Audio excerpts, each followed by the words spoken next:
Hey everyone, I wanted to go through a little bit about the Scribbler functionality since you will be working with your groups in order to draft your floor plans using this website. And it's good for a lot of reasons because you can have your entire group log in and you guys can all simultaneously work together on the same Scribbler platform. So you can simultaneously draw different figures. There's a chat box so you guys can talk to each other and ask questions. You can speak to each other if you activate the voice functionality over here on this using this microphone icon. And overall, there's just a lot of built-in features that are very good for working with shapes and geometry, which is the focus of our unit for the next 3 weeks or so. So I just want to go through a few of the features here. So I'm going to talk about area. I'm going to use area as my example. So let's say I want to make a square. So if you look over here, there is a box that has a square, there's a box that has a circle, there's a box that has a triangle, there's a box that even has some polygons and other not so common shapes, or well, they are common, but less I guess seen in everyday life. But so let's say I just wanted to go with a square. So I'm trying to find the area of a square. So here I just click on the square and I just sort of click, and then when I'm done, unclick. And so I have a square. And you can always add with this little letter icon, you can add some text.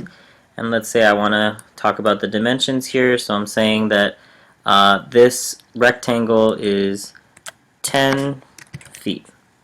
Okay, so I have a dimension, and let's say I want to say that the width of this rectangle is 5 feet.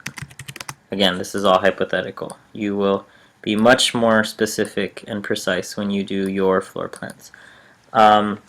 So obviously this isn't necessarily the biggest room in my house if it's a room at all, but I want to find the area. So we already learned, and another thing, see, you can use the pencil feature here, and you can even change the color, you can change the thickness. I'm going to go ahead and write in blue. So we learned that the area for a rectangular, that's supposed to be a rectangle, but it ended up being sort of square-like. So the area for a rectangle is equal to length times width. And in our case, the length of this rectangle is 10 feet. The width of our rectangle is 5 feet. And 5 times 10 is 50 square feet. So they say 50 feet squared.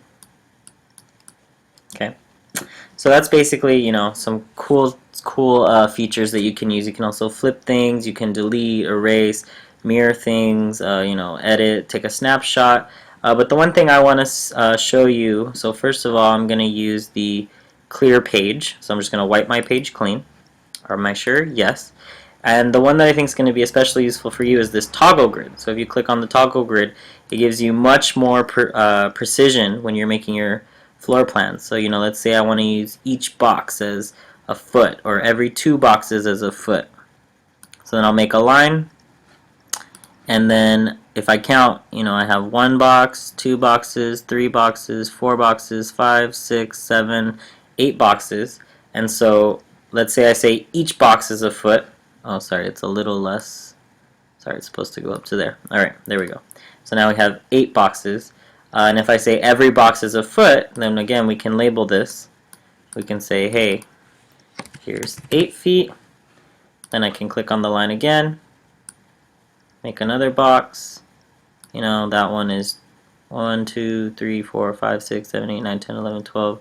Let's just say about 12 feet. If I make, again, my scale factor is 1 box is 1 foot, then I can go ahead and finish my rectangle, do my calculations here, and you'll see a slide in the presentation that shows a breakdown of